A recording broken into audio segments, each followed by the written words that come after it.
The clock on the wall of the municipal police station ticked steadily, filling the silence with a faint, rhythmic sound. It was 2:47 a.m., the middle of the graveyard shift. Officer Sarah McCullen leaned back in her chair, her boots propped up on her desk. The faint hum of the overhead fluorescent lights accompanied the ticking clock, forming a monotonous symphony that seemed to lull the station into a deeper state of quiet. For Sarah, the night shifts were usually uneventful, almost soothing in their predictability. The small-town station rarely saw anything dramatic past midnight, apart from the occasional drunk driver or a minor domestic dispute. Tonight, however, there was something subtly oppressive about the silence. It wasn't just the absence of activity. It was the weight of it, like the air had thickened, making it harder to breathe. At the front desk, Officer Jeff Harding flipped through a magazine, its glossy pages catching the harsh light. "Do you ever get that feeling?" Jeff asked, breaking the silence, "like the station's too quiet?" Sarah smirked, lowering her boots to the floor. "That's the dream, Jeff. Quiet means no emergencies, no chaos. Be thankful for it." But even as she said it, a part of her felt uneasy. There was an undercurrent to the stillness tonight that she couldn't quite place. The radios were silent, the cells in the back empty except for one petty thief sleeping off a drunken stupor, and the phone lines hadn't rung in hours. Yet, despite the peaceful appearance, Sarah's instincts gnawed at her, whispering that something was off. A faint creak echoed down the hallway, drawing both officers' attention. Jeff glanced up from his magazine. "Did you hear that?" Sarah nodded, standing slowly. "Could be the janitor. He's usually in around this time." "Yeah, but his shift ended an hour ago," Jeff muttered, already rising to his feet. The two officers exchanged wary glances before heading toward the source of the noise. The hallway stretched out before them, its long fluorescent lights casting sharp shadows that seemed to shift ever so slightly. As they walked, their footsteps seemed unnaturally loud, each step echoing faintly in the emptiness. Reaching the end of the hall, Sarah paused outside the evidence room. The door was shut, but the faintest sound, like a whisper of movement, came from within. Jeff reached for the doorknob, but hesitated. "It's probably nothing," he said, his voice betraying the doubt he clearly felt. "Only one way to find out," Sarah replied, drawing her flashlight. With a quick nod, Jeff turned the knob, and the door swung open. The room appeared normal at first glance. Rows of shelves lined with sealed bags of evidence, each meticulously labeled. But as they stepped inside, Sarah's flashlight beam landed on something out of place. A single evidence bag lying on the floor, its contents spilled out. Inside was a dusty, leather-bound book, its pages splayed open as though it had been dropped mid-examination. "That wasn't here yesterday," Jeff whispered, crouching to inspect the book. "Are you sure?" Sarah asked, though she already knew the answer. She had been in the evidence room just before her shift began, cataloging items for an upcoming trial. The book hadn't been there then. Jeff reached out to pick it up, but as his fingers brushed the leather cover, a loud bang resounded through the station, making both officers jump. The sound came from the main office area, where they had just been.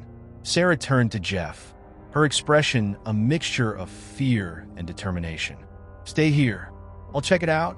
As she stepped back into the hallway, her pulse quickened.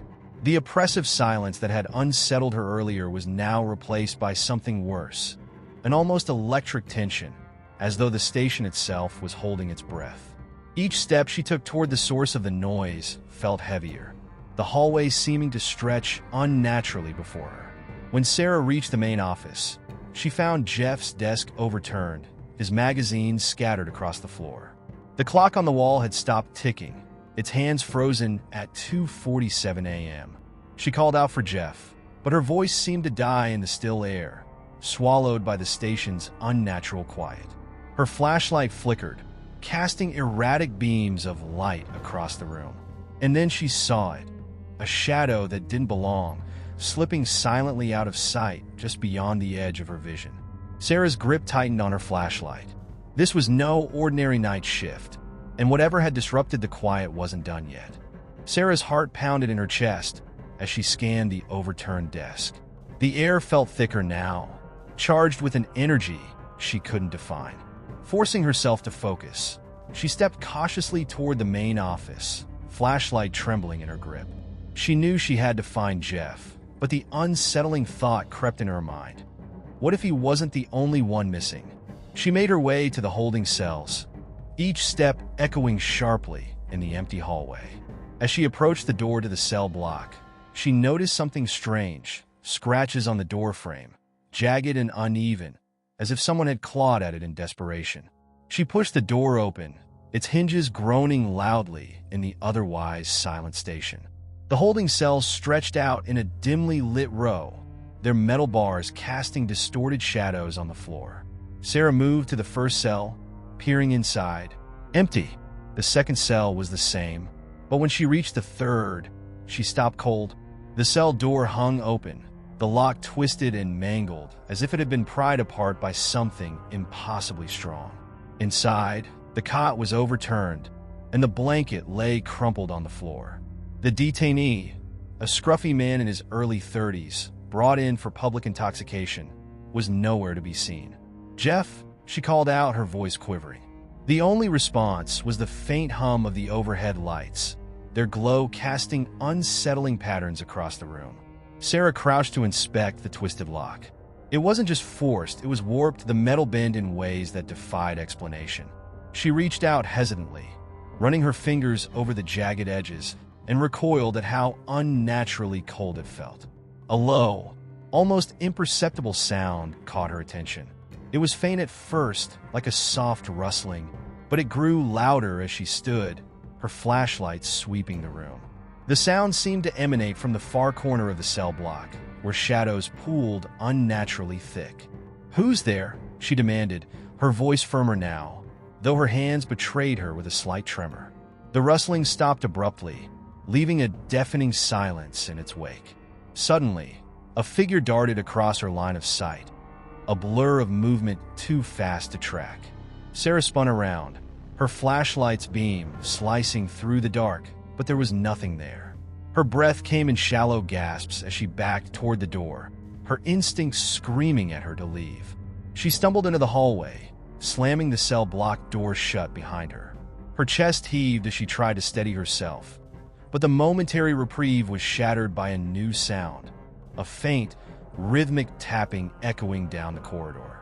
It was deliberate, methodical, and unnervingly human. Her flashlight beam wavered as she turned to face the noise. At the far end of the hallway, a figure stood in the shadows, its outline barely discernible. It was tall, too tall to be Jeff or the missing detainee, and its head was cocked unnaturally to one side. "Identify yourself," Sarah shouted, raising her flashlight to better see. But the figure didn't move. It simply stood there, motionless, its presence oppressive and wrong. The tapping stopped. In its place came a low, guttural sound, something between a growl and a laugh. Sarah took a step back, her hand instinctively reaching for her radio. "This is Officer McCullen. I need backup at the station. Now!" Static crackled in response, followed by a voice, her own voice. "This is Officer McCullen. I need backup at the station. Now!" Her blood ran cold as the static faded, leaving her alone with the figure. But when she looked back, it was gone. The hallway was empty, save for the echo of her ragged breathing. Gripping her flashlight tightly, Sarah turned and bolted toward the main office. The quiet was no longer comforting. It was suffocating, a tangible force that pressed down on her as she ran.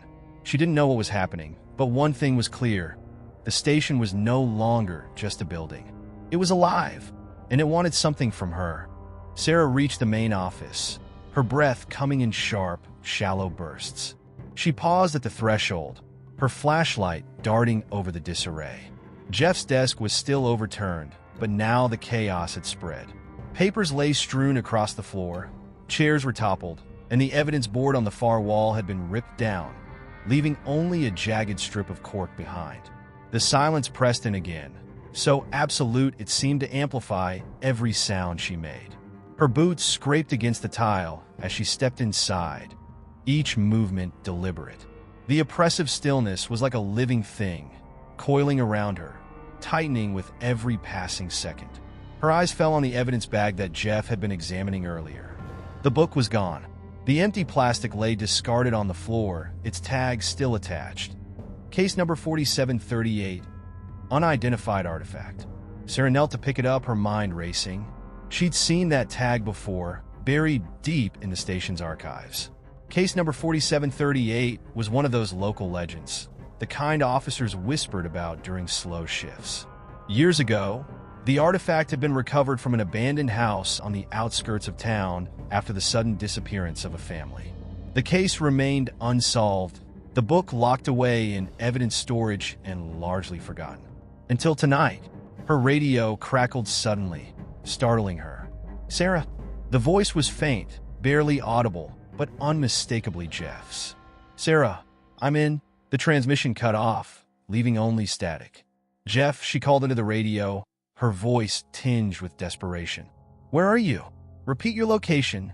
No response came, but the static seemed to pulse, as if something or someone was trying to force its way through. The faint hum of the fluorescent lights above flickered, plunging the room into intermittent darkness. Then a sound, footsteps, slow, deliberate, and coming from somewhere deeper within the station. They didn't match Jeff's pace.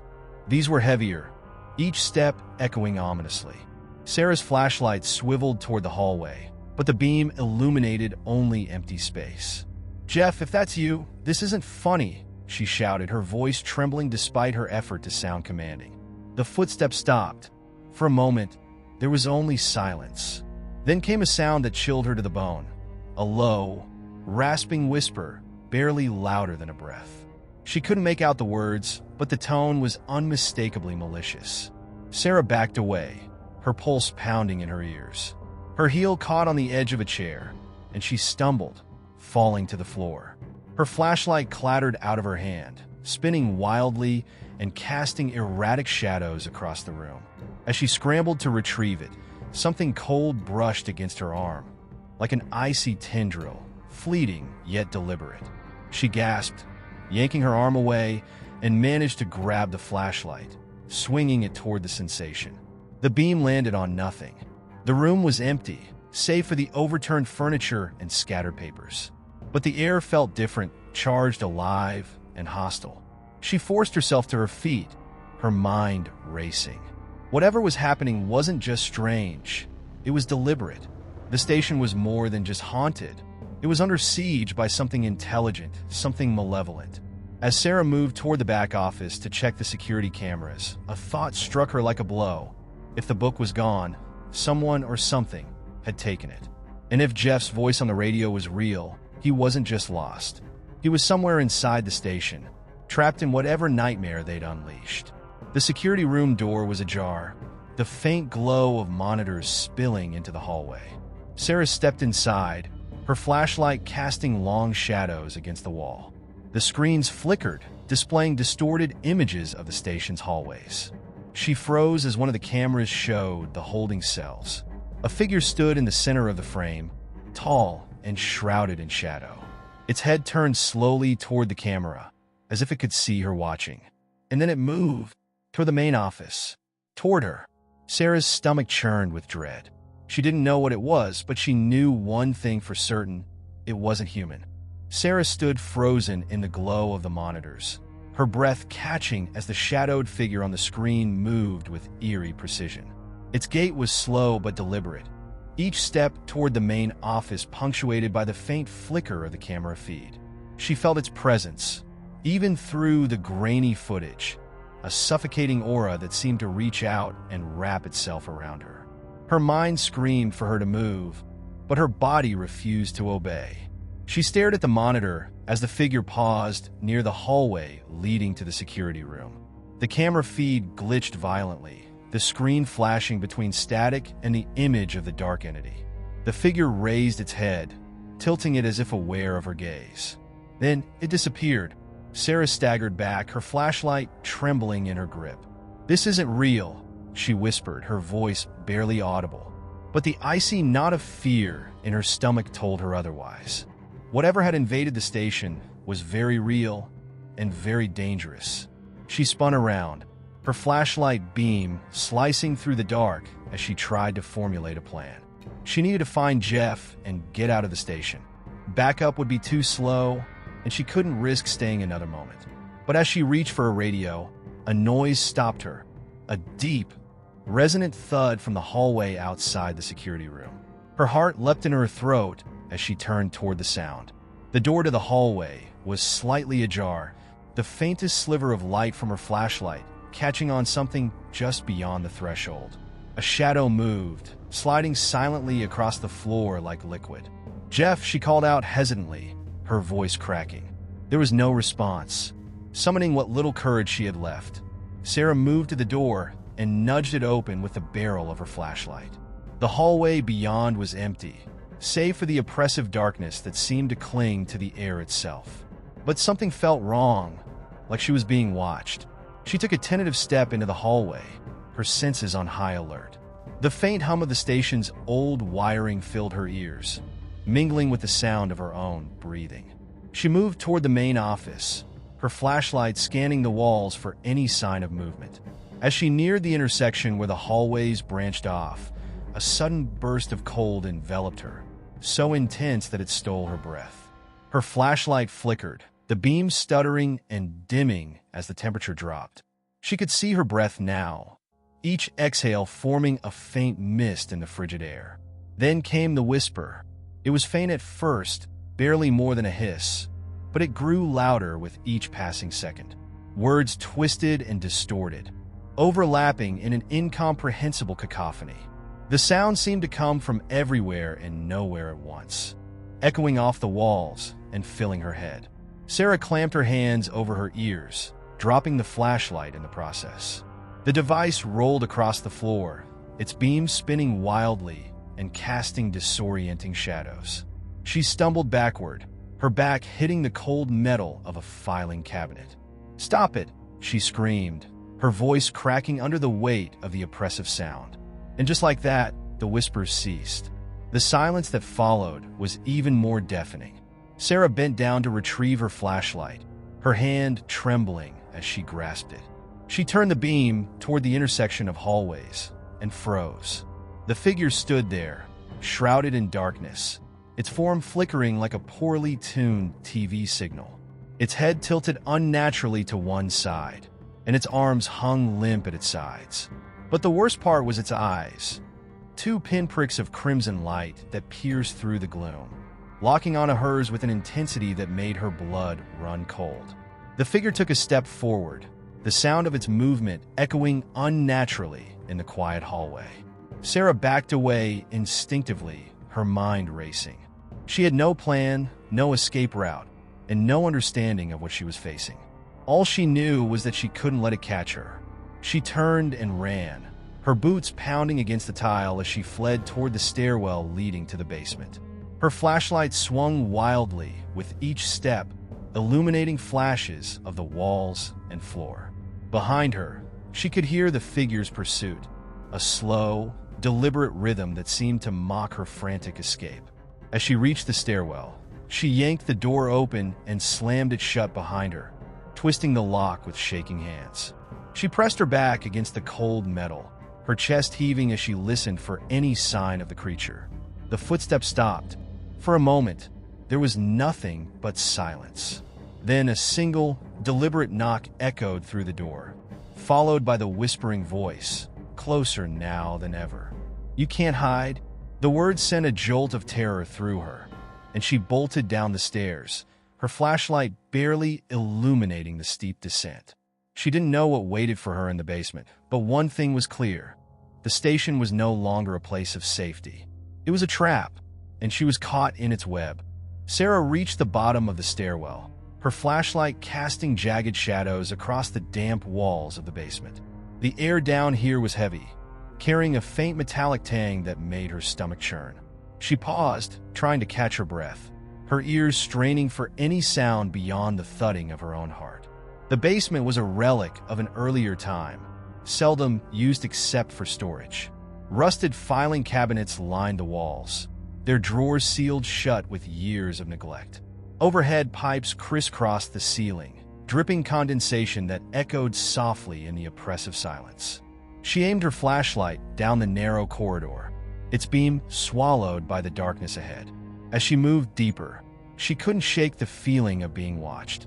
Her skin prickled, and every instinct screamed at her to turn back, to run. But where could she go? The figure upstairs was still out there, and the cryptic whispers it had spoken lingered in her mind like a malignant echo. At the end of the corridor, Sarah came upon a door she hadn't seen before. It was metal, painted a dull gray, with no visible handle, just a small, circular indentation at its center. A faint red glow emanated from the edges, pulsing rhythmically, as if the door itself was alive. "This isn't supposed to be here," she whispered, her voice trembling. She pressed her palm to the surface, expecting it to be cold, but instead, it was warm, almost feverish. A soft vibration thrummed beneath her fingertips, like a heartbeat. Before she could react, the glow intensified, and the door slid open with a low, grinding hiss. Sarah staggered back, her flashlight shaking as she pointed it into the space beyond. The room was cavernous, far larger than the dimensions of the station should have allowed. The walls were covered in symbols etched into the stone, pulsating with the same red glow as the door. In the center of the room stood a pedestal, and atop it sat the missing artifact, the book. Its cover shimmered like liquid obsidian, the symbols etched into its surface glowing faintly. Sarah approached cautiously, her every step echoing in the vast chamber. The air grew heavier the closer she got, pressing against her chest like a physical weight. When she was within arm's reach of the pedestal, the whispers returned. They weren't coming from the book. They were coming from the walls. The symbols glowed brighter, their light pulsating in time with the whispers, which grew louder and more insistent. It was a cacophony of voices, some pleading, others mocking, but all converging into a single, coherent message. "Release us." Sarah's hand hovered over the book, torn between curiosity and dread. Her training as an officer told her to retrieve the evidence and get out, but every fiber of her being screamed that touching the book would be a mistake. Before she could decide, the door behind her slammed shut with a deafening bang, and the whispers ceased abruptly. The silence was worse. It was as though the air had been sucked out of the room, leaving her in an oppressive void. She spun around, her flashlight beam darting wildly. The red glow of the symbols dimmed, replaced by a deep, suffocating darkness. A voice echoed from behind her, low, guttural, and inhuman. "You've come too far." Sarah whipped around, her flashlight landing on the pedestal. The book was gone. In its place stood a figure, taller and more menacing than the one she had encountered upstairs. Its form was indistinct, shifting and flickering as though it was made of smoke and shadow. But its eyes, those same crimson pinpricks, were fixed on her, filled with malice. "I don't know what you are," Sarah said, her voice shaking, "but I'm not afraid of you." The figure laughed, a sound that reverberated through the chamber like an earthquake. "Your fear brought you here. Your fear keeps you here. And now, you will join us?" The symbols on the walls flared to life, bathing the room in a blinding red light. The whispers returned, louder and more chaotic than ever, drowning out Sarah's thoughts. She stumbled back, her flashlight clattering to the ground as she covered her ears in a futile attempt to block out the sound. When she opened her eyes, the room was empty. The pedestal, the figure, the symbols all gone. She was back in the basement hallway, her flashlight lying at her feet. The door she had entered through was nothing more than a solid brick wall. Sarah picked up her flashlight, her hands trembling. Whatever she had seen, whatever had happened, was far from over. And as she turned to make her way back to the stairs, she realized the whispers hadn't stopped. They were coming from inside her head, emerging from the basement with a pounding headache and the persistent echo of whispers in her mind. Sarah staggered into the main floor of the station. The once familiar space felt foreign now, as though the encounter below had tainted everything around her. She glanced at the clock on the wall, surprised to see it was hours later than she expected. Time had slipped away, devoured by the surreal events in the depths of the station. The others were still gone. The radio lay silent, a useless relic in the eerie quiet. Sarah tried to gather herself, leaning against her desk as she flipped through her notebook. Every lead she'd followed, the strange graffiti, the cryptic reports, the missing artifact, all seemed to point to something larger, something incomprehensible. She decided to call for backup, though a small voice in her head mocked her futility. Who would believe this? It whispered. The same voice that had slithered into her thoughts since she touched the basement door. She pushed it aside and reached for the station phone, only to find the line dead. Of course, she muttered, slamming the receiver back into place.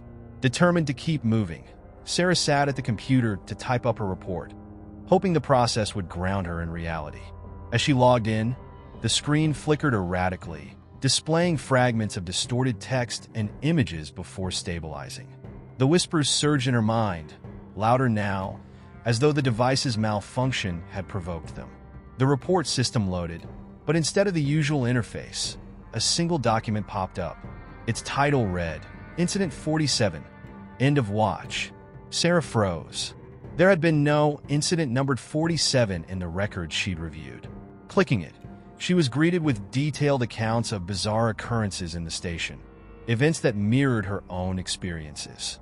Missing objects, mysterious figures, and a recurring mention of a sealed basement chamber.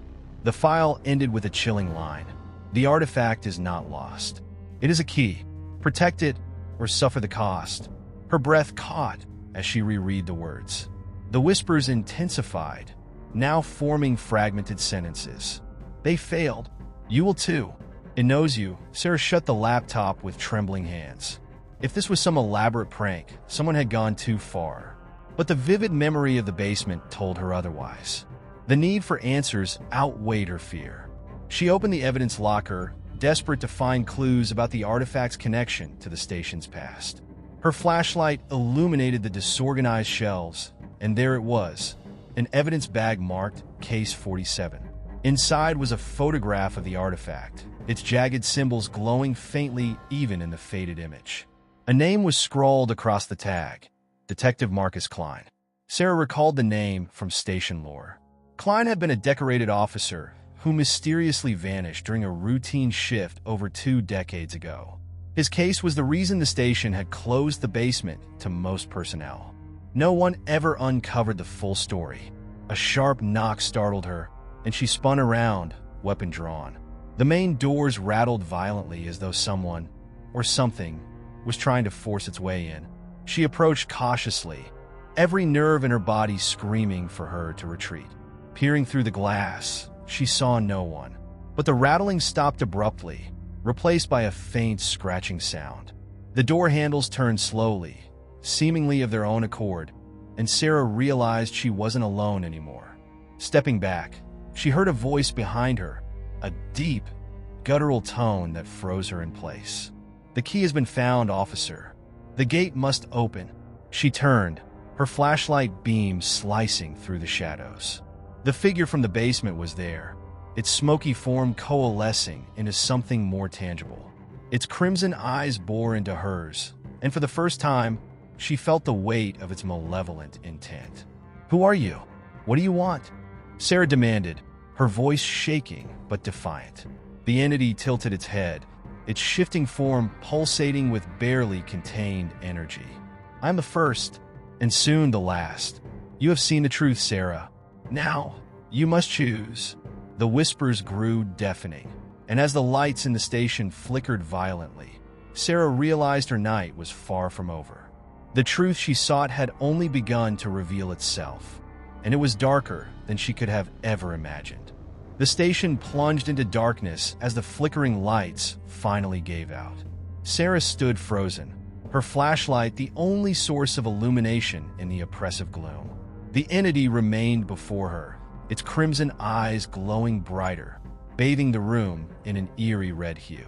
It didn't move closer, but its presence seemed to stretch, filling every corner of the room like a suffocating mist. Choose what? Sarah demanded, her voice cracking under the strain of holding her fear at bay. I don't know what you're talking about. The entity's form shifted again, its edges blurring as though it were caught between this world and another. The key, it rasped. You have it. We need it. Open the gate." "I don't have it," she shouted back, gripping her flashlight so tightly her knuckles ached.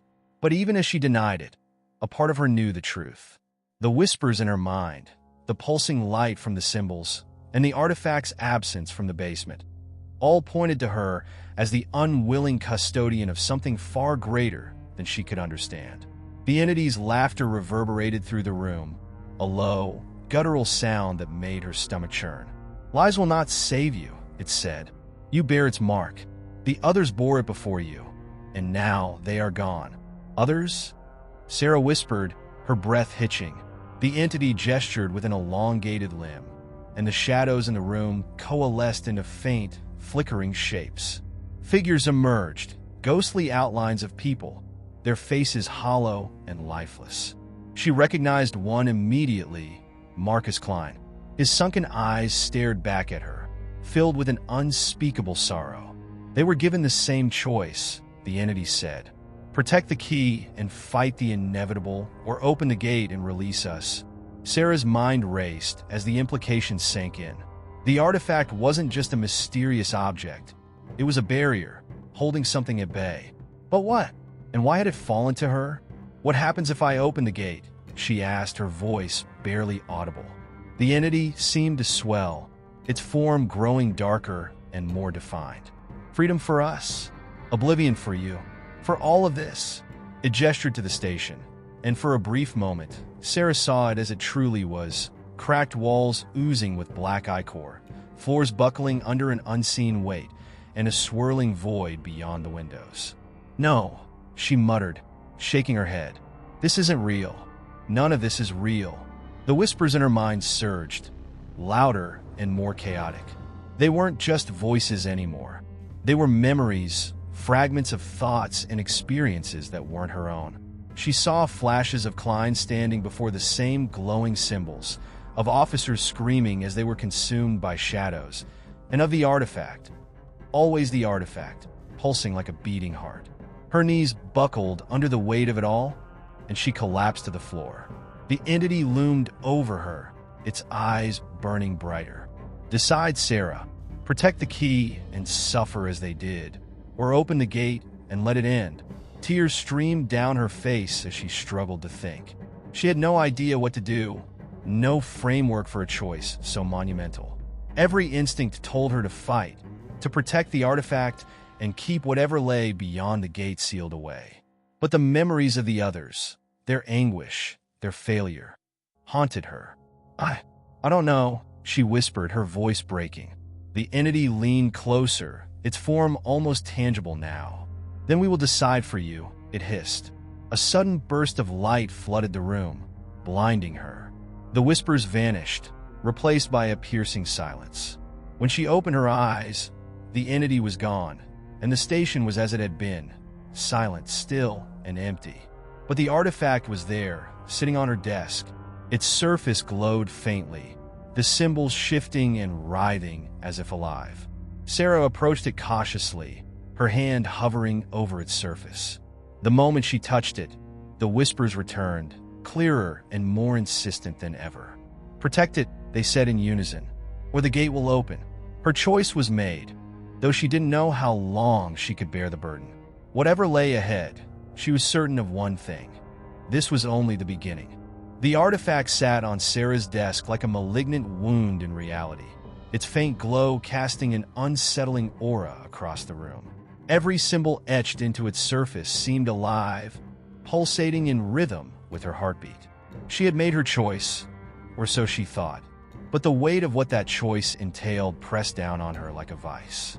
She pulled herself together, trying to focus on the tangible.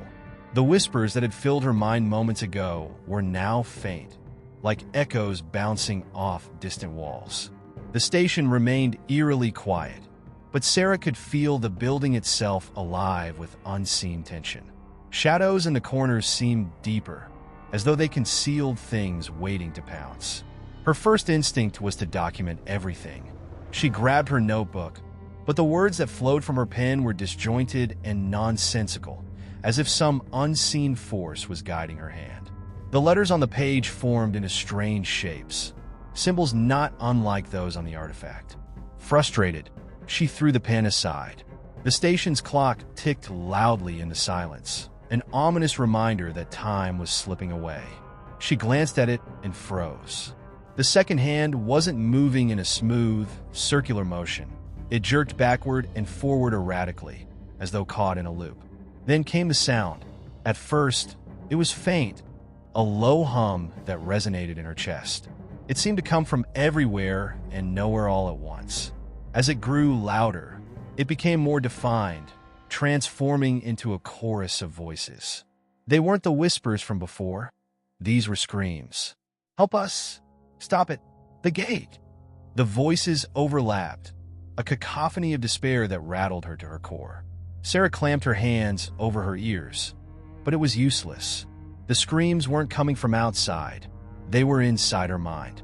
She stumbled toward the break room, desperate for even a moment's reprieve from the noise. When she reached the door, she froze. The break room was not how she had left it. The tables and chairs were gone, replaced by jagged, obsidian-like structures that jutted from the floor and ceiling at impossible angles. The air inside shimmered, as if the space itself was rejecting reality. Against her better judgment, Sarah stepped inside. The artifact seemed to respond to her proximity, growing warmer in her hands. The moment she crossed the threshold, the screaming stopped, replaced by an oppressive silence. She could hear her own breathing, loud and uneven, as she moved deeper into the twisted space. At the center of the room stood a figure. It wasn't the entity from before, but something altogether different. It was humanoid, clad in a tattered police uniform that barely clung to its grotesque, skeletal frame. Its head snapped toward her, and she recognized the face. "Detective Klein?" she whispered, her voice trembling. The figure took a step forward, its movements jerky and unnatural. "Sarah," it croaked, its voice a hollow echo of what it once was. "You shouldn't have touched it. None of us should have." She tightened her grip on the artifact. "What is this? What's happening to me?" Klein tilted his head, his empty eye sockets glowing faintly. "The key isn't what you think. It doesn't just seal the gate. It binds you to it. It's already begun." "What's begun?" she asked, though she wasn't sure she wanted the answer. "The merging," Klein said, his voice growing more distorted. "This place, this station, it's not separate anymore. It's becoming part of them. And so are you." Before she could respond, the room shifted violently. The obsidian structures groaned and splintered, collapsing inward as the walls of the station reasserted themselves. Sarah found herself standing in the ordinary break room once again, but Klein was gone. She stumbled out into the hallway, clutching the artifact like a lifeline. The voices returned, softer now, but more insistent. They weren't screaming anymore. They were guiding her. "Upstairs," they whispered. "The answers are upstairs." With no better plan, Sarah followed the voices. As she climbed the creaking staircase to the station's top floor, she felt the artifact grow heavier in her hands, as if it was resisting her ascent. Whatever awaited her at the top, she knew one thing for certain. The station was no longer just a building. It was alive, it was watching, and it wanted something from her. The staircase groaned beneath Sarah's weight as she ascended, each step feeling like a struggle against an unseen force. The whispers grew louder, mingling with the creak of the wooden stairs and the faint hum that seemed to reverberate through the walls of the station. She could feel the artifact in her hands pulsing, its warmth now bordering on discomfort. As she reached the landing of the top floor, she paused to steady herself. The air was heavier here, thick with a metallic tang that stung her nose and throat. The hallway stretched before her, its fluorescent lights flickering erratically, casting long, jagged shadows that seemed to shift and writhe like living things. The voices quieted, leaving an oppressive silence in their wake. Sarah's heart pounded as she moved cautiously down the corridor, her flashlight cutting through the gloom. The doors lining the hallway were shut tight, their windows opaque with grime, as if trying to conceal whatever lay behind them. Her attention was drawn to a single door at the end of the hall. Unlike the others, its surface was pristine, unblemished by dirt or decay. A faint, golden light seeped through the edges, spilling onto the floor like liquid sunlight. The whispers returned, urging her forward. As she approached, she noticed the faint outline of the artifact's symbols etched into the door's surface. They glowed faintly, pulsing in time with the artifact in her hands. Taking a deep breath, Sarah reached out and pushed the door open. The room beyond was nothing like she had expected. It was vast, far larger than the physical space of the station should allow, and its walls were lined with towering shelves filled with books, files, and strange artifacts. In the center of the room stood a massive, ornate desk, its surface cluttered with papers and strange mechanical devices that hummed softly. Behind the desk sat a figure, its silhouette shrouded in shadows despite the golden light that illuminated the room. As Sarah stepped inside, the figure leaned forward, revealing a face that was both familiar and alien. Its features were sharp and angular, its eyes glowing with the same crimson hue as the entity she had encountered earlier. "Welcome, Sarah," the figure said, its voice smooth and commanding. "You've come far." "Who? What are you?" she asked, her voice trembling. The figure smiled, a cold, mirthless expression. "I am the Watcher," it said, "the guardian of the gate, the keeper of the key. And now, it seems, your partner in this unfortunate predicament." Sarah's grip on the artifact tightened. "What do you mean? What do you want from me?" The Watcher gestured to the artifact in her hands. "You hold the key to the gate, the boundary between worlds. It has chosen you as its bearer, just as it chose the others before you." "The others? You mean Klein? The officers who disappeared?" The Watcher nodded. "They were unworthy, unable to bear the burden. The key rejected them, and they were consumed." Sarah's blood ran cold. "Consumed by what?" "The gate is not just a barrier. It is a bridge," the Watcher explained, "and the things on the other side are eager to cross. The key holds them at bay, but only as long as its bearer remains strong." The weight of the artifact suddenly felt crushing in her hands. "I don't want this," she said, her voice cracking. "I never asked for this." The Watcher's smile faded, replaced by a look of grim resolve. "Few do, but the key has chosen you, and there is no escaping its will. You must decide. Will you protect the gate, or will you open it?" "I don't know," Sarah whispered, tears streaming down her face. "I don't know what to do." The Watcher rose from its seat, towering over her. "Then you must learn," it said. "There is much you do not understand, but time is short. The gate is weakening, and the things beyond it are growing stronger." As the Watcher spoke, the room began to tremble, the golden light flickering like a dying flame.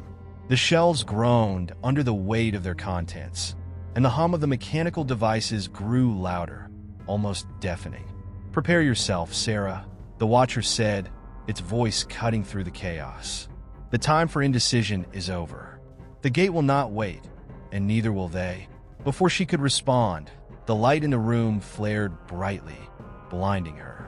When it subsided, she found herself back in the hallway, the pristine door now sealed shut behind her. The artifact in her hands was glowing brighter than ever, its symbols shifting and writhing as if alive. The whispers returned, louder and more urgent. They no longer guided her. They demanded her attention. The weight of the key was heavier than ever, and Sarah knew that her time was running out. Whatever lay beyond the gate, it was coming. Sarah's heart raced as she stumbled back down the hallway, the weight of the artifact growing unbearable in her hands. The Watcher's words echoed in her mind, each one more insistent than the last. "The gate is weakening. The things beyond it are growing stronger." What did that mean? What was she supposed to do with this thing? This key that seemed to bind her to something far darker than she could comprehend. The hallway seemed endless now, stretching out before her in ways that defied logic. The lights flickered more rapidly as she walked, casting strange, jagged shadows on the walls that seemed to reach for her, clawing at her skin. The temperature had dropped too, the air thick and stifling, pressing down on her chest as if the station itself was closing in around her. Her breath quickened, a thin mist of panic escaping her lips. She needed to leave, to escape this place before whatever it was they took her to. But each step felt heavier than the last, as if the very floor was trying to pull her under, as if the building had grown sentient, aware of her every movement. She turned a corner and froze. The hallway ahead was blocked. No, not blocked, but twisted. The walls bent inward, closing off the path with grotesque, unnatural angles. The once familiar police station now felt more like a labyrinth, its architecture warping and shifting as though it were being redefined by some unseen force. Was it the artifact? Was it changing the very fabric of reality around her? Her mind raced for answers, but there were none. Only the oppressive weight of the artifact and the whispers, louder now, more demanding. They weren't just words anymore. They were instructions, commands that she couldn't ignore. You must descend. The voice, if it could be called that, came from the depths of the building, far below her. It was impossible to tell where it came from, as if the very air had been poisoned by it. But she knew that she had to follow. The same sense of inevitability that had pulled her to the top floor now dragged her downward, urging her to go deeper, to find what lay at the heart of this nightmare. With trembling hands, she forced herself toward the stairwell, her legs unsteady beneath her as she descended into the dark. The steps creaked under her weight, each one groaning in protest, but she couldn't stop now. The air grew colder the further she went, and the walls closed in around her, as though the station itself was trying to suffocate her. As she descended, the whispers grew louder, but they were no longer fragmented. Now they were synchronized, a single, unified voice speaking to her from every direction. "The gate is open." Sarah's stomach lurched. What did that mean? Was it too late? Had the gate already been opened? And was it waiting for her to unlock the final barrier? The weight of the artifact burned into her palms, its power surging with every step she took. She reached the bottom of the stairs and found herself standing in an unfamiliar hallway.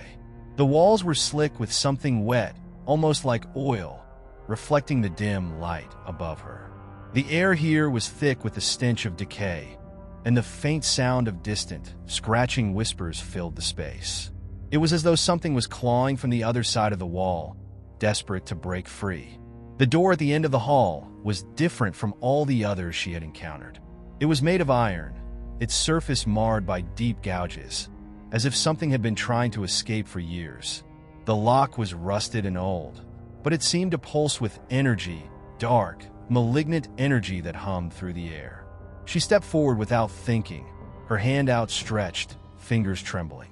As soon as her fingers made contact with the door, the whispers stopped, replaced by a sickening silence that pressed in on her like a vice. With a sense of inevitability, Sarah turned the rusted handle.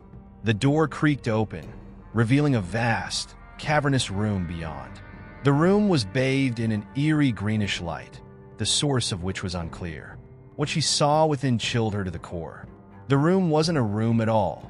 It was a chasm, a massive abyss that seemed to stretch down into eternity. The edges were lined with strange, swirling symbols that reminded her of the ones on the artifact.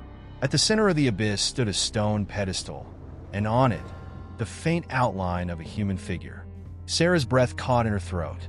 The figure was familiar, too familiar. She had seen it before, in the reflection of the police station's windows, in the faces of the officers who had disappeared. It was her, or rather, a twisted, broken version of her. The whispers returned, but this time they were not demanding. They were pleading. "It's time. You must descend, or you will be consumed." The artifact in her hands flared with light, its symbols now vibrating violently. Sarah felt her body go cold, her limbs heavy, as if the weight of the decision she was facing had anchored her to the ground. She could feel the gate opening, the rift between worlds widening. The question loomed before her now, more real than ever. Would she open it, or would she close it forever?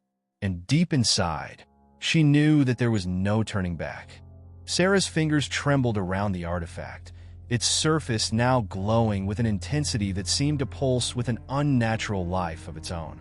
The whispers, though faint at first, were now all-encompassing, reverberating through her skull with a maddening intensity.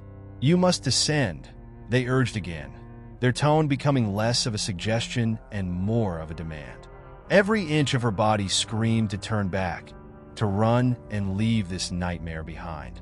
But the pull was undeniable. As her eyes fell on the grotesque version of herself in the chasm, a twisted reflection of her own form, broken, hollow, and consumed, Sarah felt the weight of her decision pressed down on her with crushing force. This was no ordinary police station. The station had become something else, something otherworldly. This place, this thing, was a nexus, a crossing point between the world of the living and the unimaginable horrors lurking just beyond the veil.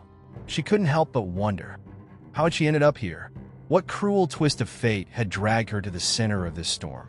Was she simply a pawn, a tool for forces far beyond her understanding? Or had she, in some way, chosen this path, unknowingly walking into a trap that had been set long before her arrival? The questions swirled in her mind, but they were quickly drowned out by the overwhelming presence of the artifact, which seemed to pulse in her hands with a rhythmic urgency. The air in the cavernous room grew heavier, colder. The whispers became more insistent, more desperate. "You must open it. You must end this." They had stopped sounding like commands and started to resemble the tortured cries of those trapped within the gate's grasp. The figure on the pedestal, the reflection of her twisted self, seemed to stare back at her with hollow eyes, as though it too was awaiting a decision that could end it all. Sarah's feet moved on their own, as if guided by an unseen force. The weight of the artifact pulled her forward, guiding her toward the edge of the abyss. Each step was like a dream, or perhaps a nightmare, slipping further from her control. The closer she got, the clearer the figure became, and she could now see the details: the torn and shredded clothing, the bloodstains on the skin, the vacant expression. It was a grotesque mockery of her own image, and yet it called out to her with a voice that seemed oddly familiar, as if it had once been her own.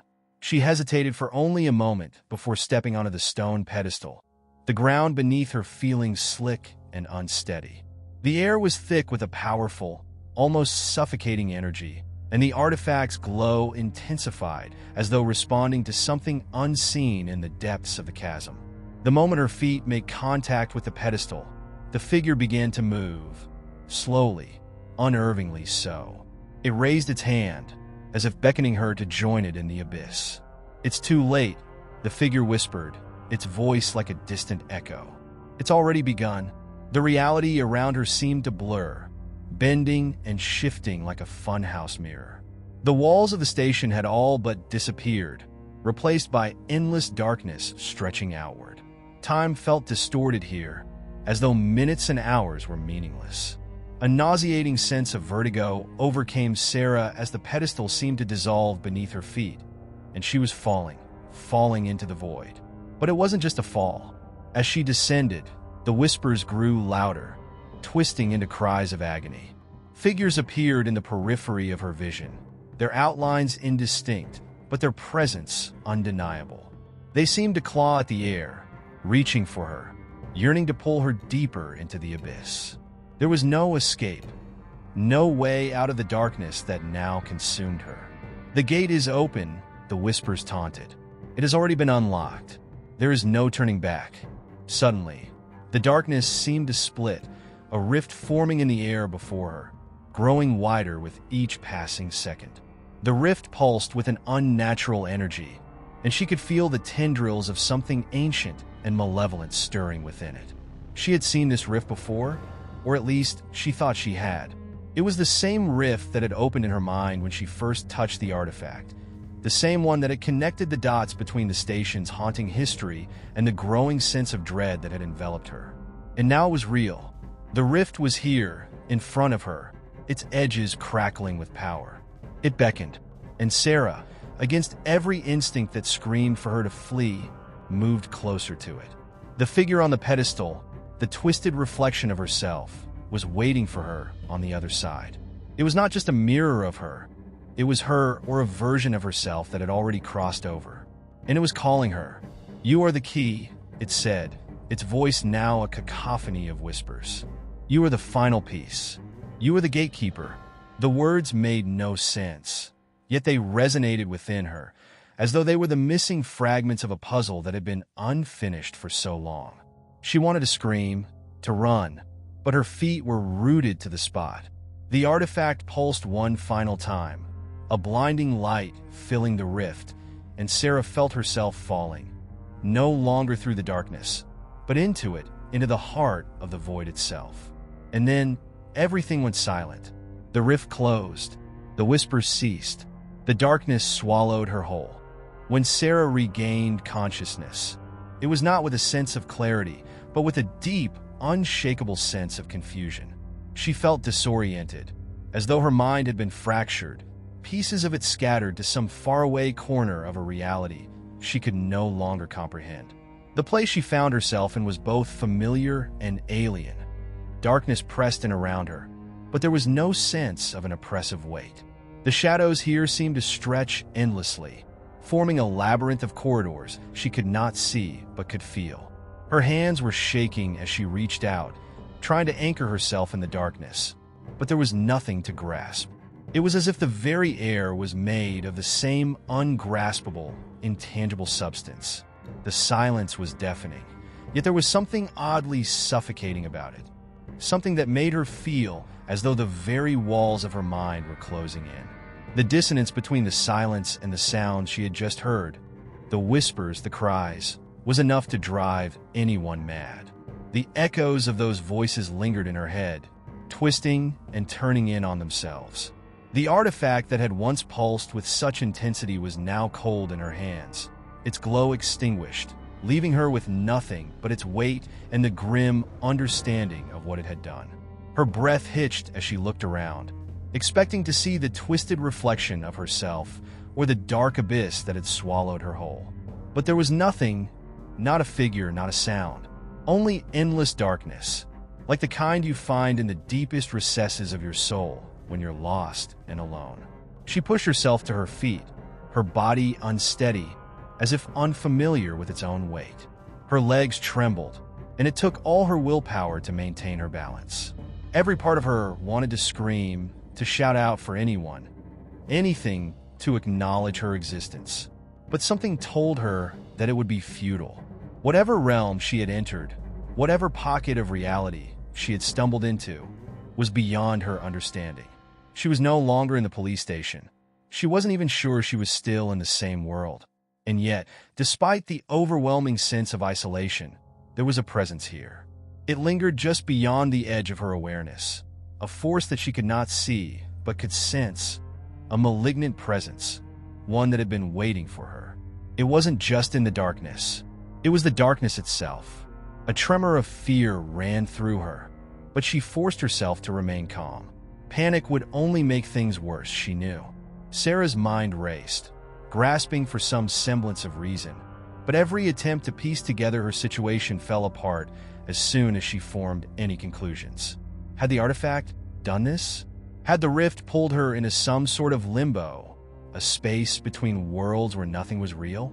The silence broke suddenly, a sound, a low, guttural hum that seemed to vibrate through the very air. It was deep, almost painful to hear, as though the fabric of reality itself was being stretched too thin. And then there was movement, a figure, not quite solid but not completely ethereal, emerged from the shadows. It was as though the darkness itself had birthed this thing, this presence. It was tall, humanoid, with no face, just a smooth, featureless surface where the head should have been. But there was a deep, unnatural energy radiating from it, a presence that was more than just physical. It was as if it existed on every plane of existence at once. Sarah's heart pounded in her chest, and for a moment, she considered running.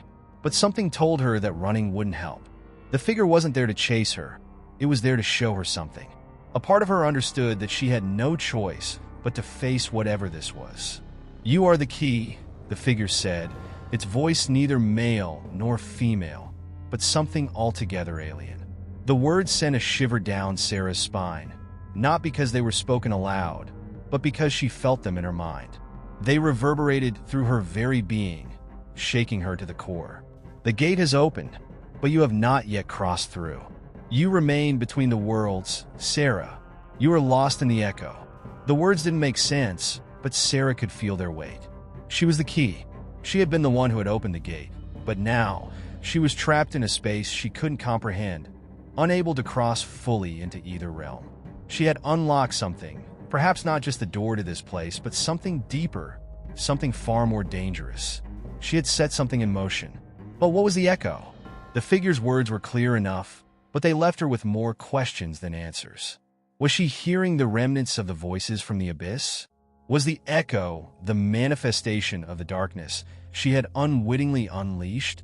It all felt so out of reach, so impossible to understand, and yet she knew she couldn't leave until she had uncovered the truth. Before Sarah could formulate another question, the figure moved, gliding forward with a strange grace, its form now taking on a more distinct shape. It seemed to pulse with energy, shifting between phases of solidity and fluidity, as if it were made of both shadow and light. The air around it seemed to bend, warping the very space around them. As it neared, Sarah could hear the sounds of whispers again, but these weren't the same whispers. These were deeper, darker, and they spoke not to her ears, but to her mind. The figure's hand, no, not a hand, but a tendril, reached toward her, and Sarah instinctively recoiled, but it was too late. The tendril made contact with her forehead, and she felt a jolt of icy cold course through her body. The world around her spun violently, her vision blurring, until, in a flash, the image of her reflection in the abyss appeared before her again. But this time it was different. She wasn't looking at a mere reflection. She was looking into herself. She saw the terror, the confusion, the realization that she had been playing a part in something far greater, far darker than she could ever have imagined. Her reflection smiled, a twisted, mocking grin, and then mouthed one final, chilling sentence. "You were never meant to return." The moment the words left its lips, the figure pulled back, vanishing into the void with a final, deafening hum. Sarah was left alone once again, her heart pounding in her chest, her body shaking. The reflection of herself in the abyss faded, but the words lingered in her mind, echoing with an unsettling finality. And in the suffocating silence that followed, Sarah realized that whatever this place was, it was far from over. The silence that had once surrounded Sarah now felt different, heavier, as though the darkness itself was listening. The words of the figure, "You were never meant to return," lingered in her mind, growing more insistent with each passing moment. Sarah struggled to breathe, each inhalation feeling like an act of defiance against the pressure of the unknown. She had thought she understood the danger she was in, but now she realized how little she truly knew. The ground beneath her feet felt less solid, as though the very fabric of reality was fraying at the edges. Her mind was a whirlpool of questions, each thought spiraling into the next. What did it mean to be the key? What had she unlocked? And more importantly, what had she set into motion? The artifact, the rift, the figure, it all felt like pieces of a puzzle she had been too blind to understand. Sarah's gaze flicked around the endless darkness that had swallowed her whole, but there was no sign of the figure, no trace of its haunting presence. The shadows seemed to shift, and though the stillness of the air pressed in around her, it was as if something was moving just beyond the edge of her perception. It was a feeling Sarah could not shake, a gnawing sense that she wasn't alone, that whatever this place was, it was aware of her, watching her every move. Her hand instinctively tightened around the artifact, its cold surface a grim reminder of the part she had played in all of this. She had thought it was simply a tool, a strange object to study and catalog. But the moment she had touched it, everything had changed. And now, she was trapped in this labyrinth of confusion, unable to escape or understand how to right the wrongs she had unknowingly caused. Sarah began to walk, her steps hesitant at first, but gradually growing more determined. She didn't know where she was going, but she could feel that she had to move. The air felt oppressive, each breath harder to draw as the weight of uncertainty pressed down on her chest. Her mind buzzed with fragments of memories, flashes of faces, and voices that seemed familiar yet distant. It was as if the memories she had once held so clearly had begun to fade, replaced by something else, something darker. As she wandered through the shadowed corridors of this place, Sarah's mind kept returning to the idea of the key. The figure had said that she was the key. But to what? What had she opened? The artifact seemed to hold the answers, but it was a puzzle she couldn't solve. It was as if the object itself was locked away, a mystery she was too weak to uncover. The weight of this knowledge was suffocating, a constant pressure that made her feel as though the walls were closing in on her with each passing second.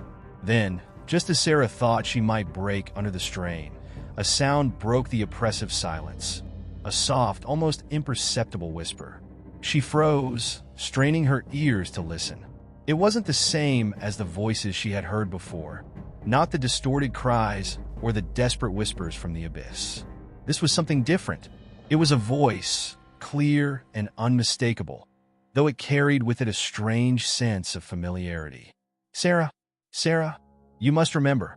The voice echoed through the labyrinth, and for a moment, Sarah thought she had imagined it. But no, this time it was real. The voice was unmistakable, and it sent a cold shiver down her spine. She didn't know who it was, but it sounded as if it knew her in ways she couldn't begin to comprehend. "Who's there?" she demanded, her voice trembling despite her attempt to sound strong.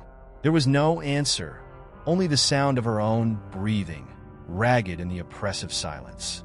But the whisper came again, this time closer. "Remember what you've forgotten, Sarah. Remember why you're here."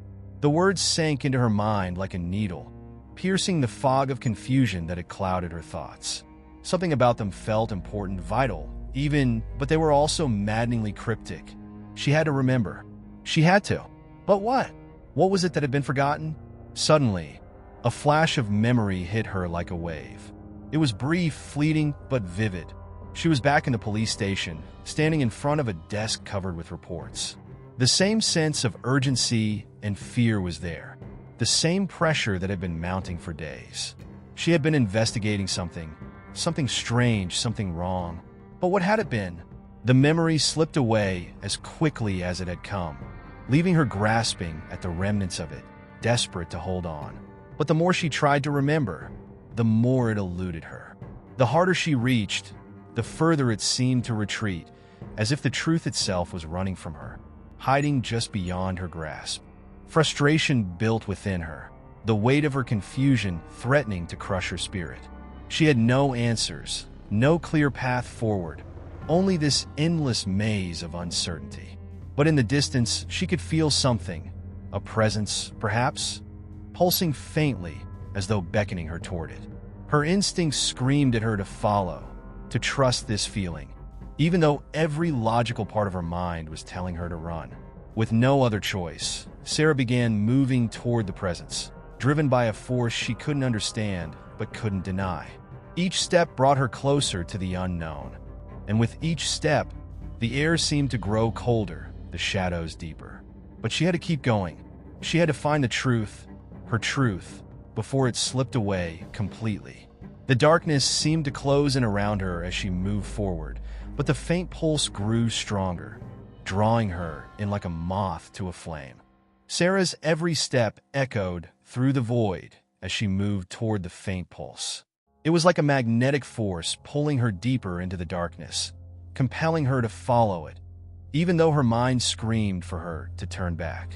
The walls around her had begun to shift in subtle, unsettling ways, as if they were alive, breathing with a will of their own. There was no clarity in this place, only shadows, the weight of forgotten truths, and the constant pull of the unknown. The pulse grew stronger as she approached, a rhythmic sound that vibrated in her chest, making her feel both frightened and oddly comforted. It was as if someone was waiting for her. But the more she tried to make sense of the feeling, the more it slipped away. There was no logic here. There was only the sensation of a door being opened and a force waiting on the other side. "Sarah, you must remember," the voice had whispered again, this time closer. It was the same voice she had heard before, but now there was something different in it, a sense of urgency, as though time was running out. She shook her head, trying to focus. Each breath was harder to take as she inched closer to the source of the pulse. Her mind was clouded, memories coming to her in fragmented flashes that offered no clarity. She remembered the police station, the reports, the sense of dread that had gnawed at her. But why? What was she supposed to have remembered? Why was she here? The questions were endless, piling on top of each other, each one feeding the panic in her chest. Then the pulse stopped. For a moment, there was nothing but an overwhelming silence, thick and oppressive. Sarah's heart pounded in her ears as she stood still, waiting for some sign, some indication of what she should do next. She had arrived at the end of the line, or so it seemed. But why had the pulse stopped? Had she reached the truth? Or had it slipped through her fingers once more? Suddenly, the shadows around her shifted again, this time more dramatically. The walls seemed to bend and warp, twisting into shapes that made no sense. Figures and faces that she could not quite recognize, yet they felt eerily familiar. Was this the manifestation of her mind unraveling?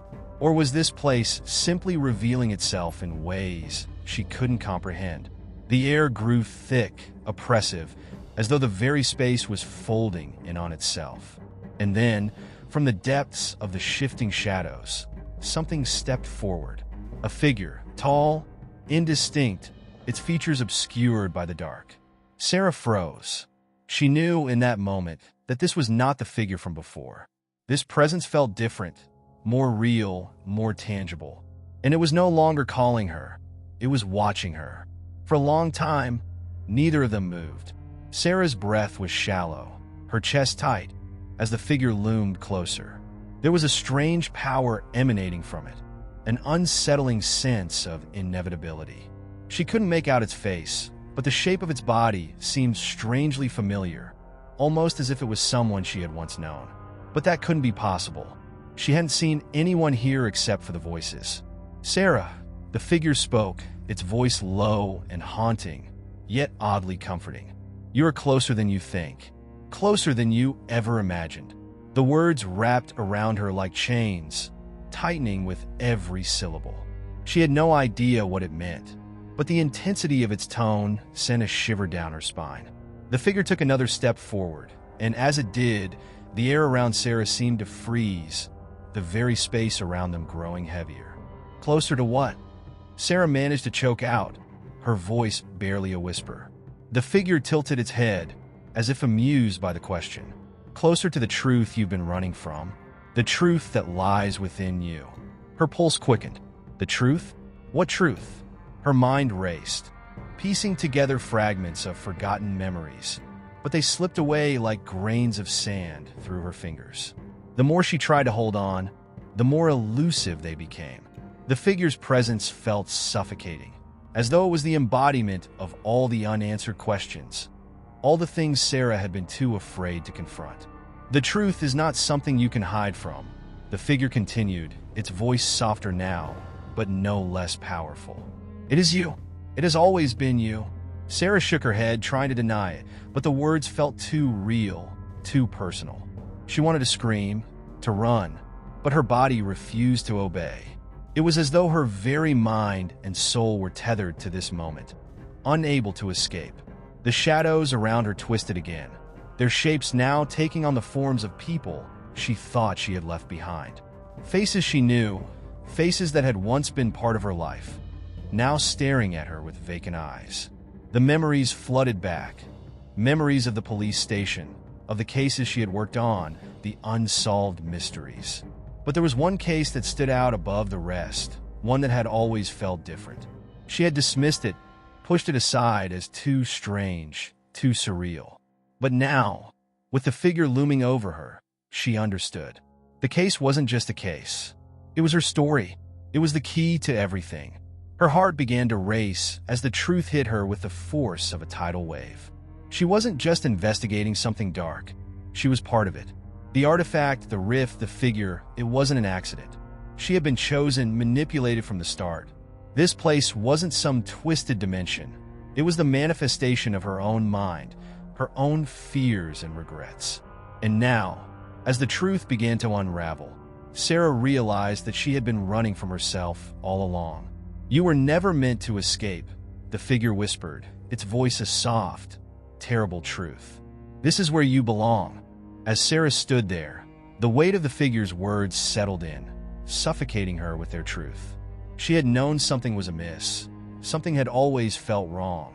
But now it was as if the ground beneath her had crumbled, revealing a chasm of understanding she wasn't prepared for. The realization hit her like a wave, overwhelming her senses, leaving her reeling. The walls around her pulsated with an unnatural rhythm, echoing her heartbeat, as if the very fabric of reality was beginning to stretch and tear apart at the edges. "You are here because you have always been here," the figure intoned, its voice now a low, resonant hum that seemed to vibrate through her chest. "All the mysteries you've sought to solve were never mysteries. They were pieces of your own story, pieces of the truth you have buried."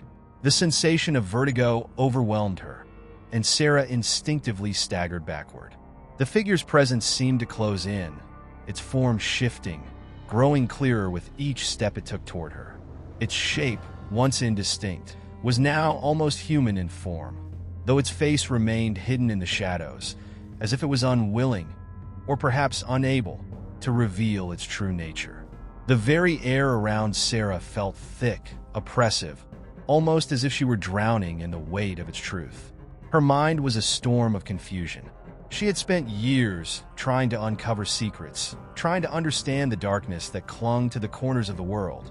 But now, with the figure's revelation, she understood. She had been chasing ghosts, fighting battles that weren't hers to fight. The case that had haunted her, the case that had brought her here, was no accident. It was the key to understanding who she was and what she had become. But what did that mean? Was she really? She had always considered herself a seeker of justice, a protector of the truth. But now, it seemed that the truth was nothing more than a lie, and the justice she sought was an illusion. She felt the walls closing in around her, the shadows drawing closer, and for the first time in her life, she was afraid of what she might find within herself. "You've always known the answers, Sarah," the figure continued, its voice growing louder, more insistent. "You were never meant to forget. You just chose to. You buried it all, convinced yourself it wasn't real." Buried it? Sarah's mind flashed back to the fragments of her past. The childhood memories she had forced herself to forget, the eerie sensations that had always plagued her, and the faces of people she hadn't seen in years but who still felt like a part of her story. The connections between the cases, the deaths, the disappearances, all of it had always led back to one undeniable fact. She had been part of it. Part of this. "Why are you doing this?" Sarah demanded, her voice shaking, her breath coming in short, desperate gasps. She wanted answers, but there were no easy answers here. Only more questions, more confusion. The figure tilted its head slightly, as if pondering her words. "I'm not doing anything," it said finally. "You are the one who has chosen this path, Sarah. You are the one who has walked it, step by painful step, until you arrived here, at this moment of reckoning." "Reckonings?" Sarah echoed, her voice barely above a whisper. "What reckoning?" The figure's eyes, though hidden in shadow, seemed to pierce through her, seeing through her very soul. "You cannot escape it," it said softly. "It is your fate to face it now. The truth that you have denied will unravel all that you know." And with that, the world around her seemed to shift again, the walls expanding and contracting as though the very space was alive. The pulse she had followed now surged in a frantic, chaotic rhythm. It was no longer a steady beat, but a jarring, erratic noise that reverberated through her skull. The figure's presence grew stronger, more pronounced, and with it, the sense of inevitability. Sarah's mind was spiraling. How could she have been so blind? How could she have missed the signs, the fragments of her own life scattered like puzzle pieces she never bothered to pick up? Her thoughts flashed to her time at the police station, the cases she had worked on, the feeling that something larger was at play. She had always felt like an outsider in her own story, as though she were looking in from the outside, never fully understanding the role she was meant to play. Now, as the figure loomed before her, she realized that the puzzle pieces had always fit together. She had never been meant to find the answers.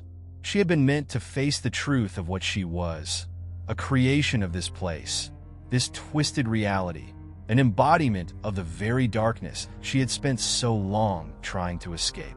"You are nothing more than a fragment of this place," the figure said, its voice now a soft whisper. "You have always been part of it, Sarah. The police station, the cases, the deaths, they were just the beginning. Now, you will understand the full extent of what you are. You will understand that you cannot outrun your own nature. The figure's words were like a slow poison seeping into her mind, and Sarah could feel her grip on reality slipping away. She had spent so long seeking answers, but now she was beginning to understand the cruel truth. There were no answers here. Only more questions, more lies, and more parts of herself she was never meant to confront. And yet, as she stood there, facing the figure, she realized that she was no longer afraid. The terror she had felt earlier was beginning to fade, replaced by a strange sense of acceptance. Perhaps this was the truth she had been searching for all along. The truth of who she really was, the truth that had been hidden from her for so long. Maybe, just maybe, the only way to escape this place was to confront it head-on, to face the darkness within herself and come to terms with the fact that it had never been a separate entity. It had always been part of her. The stillness of the police station had always been one of its most unnerving qualities. There was an air of quiet unease that settled over the building like a thick fog, a silence punctuated only by the occasional hum of the fluorescent lights or the soft shuffle of footsteps in the hall. But tonight, the silence was different. It wasn't the comfortable, everyday quiet that Sarah had grown accustomed to. It felt more like a void, one that threatened to swallow her whole. She had left the figure behind in that cold, dimly lit room, yet its presence still lingered in the back of her mind. Its words echoed relentlessly, a constant reminder of the truth she had been running from for so long. She had thought she was prepared, that she could handle whatever revelations came her way. But now, standing alone in the empty corridors of the station, Sarah realized how little she truly understood. The shadows cast by the flickering lights seemed to stretch and twist, taking on forms that her mind couldn't quite grasp. She wasn't sure if it was the remnants of the hallucinations brought on by the stress, or if something else entirely was happening. It was as if the very walls of the station were closing in on her, trapping her within a nightmare she couldn't escape. And yet, deep down, she knew that this was not the first time she had felt this way. No, this sense of disorientation, this creeping sense of dread, was familiar. It was a sensation she had experienced before, long ago, during her childhood. A time when the line between reality and imagination had been thinner, when every shadow seemed to hold a secret and every strange noise carried a deeper meaning. Sarah's mind flashed back to her childhood home, an old, creaking house at the edge of town. Her parents had always kept her sheltered from the darker corners of the world, but even as a young girl, she had sensed the unease that lingered in their eyes when they spoke about certain things. They had told her nothing about the strange events that had occurred there, nothing about the dark secrets that were better left undisturbed. But she remembered the basement, the smell of mildew and dust, the cold stone walls that seemed to press in on her. It was the place her parents had warned her to never go, the place they said was haunted by things best forgotten. They had locked the door, but she had always known, she had always felt, that something was hidden down there, something she was meant to find. It wasn't until years later, when she was older, that Sarah realized just how much of her past had been buried. Her parents had been hiding something from her, something far darker than any childhood fear. The truth about their lives, their choices, and the secrets they had kept from her had come to light only after their deaths. And with their passing, Sarah had inherited not just their estate, but the remnants of their guilt. Her investigation into the station's dark history had started out as a simple case, something to occupy her time after the grief of losing them. She had never expected to find so many connections between her family's past and the mysteries that lingered in the police station. But now, as she walked through the empty halls, those connections seemed undeniable. The shadows in the corners of her vision weren't just figments of her imagination. They were something else, something tied to the very core of her existence. A loud bang echoed through the hallway, causing Sarah to freeze. Her heart skipped a beat, and she instinctively reached for her gun, though she knew it would offer little protection against whatever force was manipulating the station's reality. The sound came again, closer this time, as though it were moving toward her. She swallowed hard and took a cautious step forward, her senses on high alert. She wasn't alone. That much was clear. The weight of the station's secrets had always been oppressive, but now it felt almost tangible, as if the building itself were alive and aware of her presence. She wasn't just investigating the past anymore. She was confronting it directly. The air grew colder, and Sarah shivered as she made her way toward the source of the noise. Every instinct told her to turn back, to retreat to the relative safety of the station's front desk, or even the parking lot outside. But she couldn't. Not anymore. The figure's words, the revelations about her past, they had pushed her to this moment, and she could feel the pull of destiny, a force greater than herself, urging her forward. The hallway stretched out before her, longer than it should have been, as if time itself had bent. Shadows shifted in the corners, shapes indistinguishable from the walls themselves. Each step she took seemed to take her deeper into the heart of the station, into the heart of the mystery she had tried so hard to avoid. It was clear now that the station held the answers she needed, but those answers would come at a cost. Nothing here was given freely. At the end of the hallway, she saw a door she had never noticed before. It stood slightly ajar, as though waiting for her. The darkness beyond it seemed to pulse with an eerie light, beckoning her closer. This was it. This was the moment she had feared and longed for in equal measure. She took a deep breath and pushed the door open. What she saw on the other side shattered everything she thought she knew about herself, about the station, and about the twisted forces that had brought her here.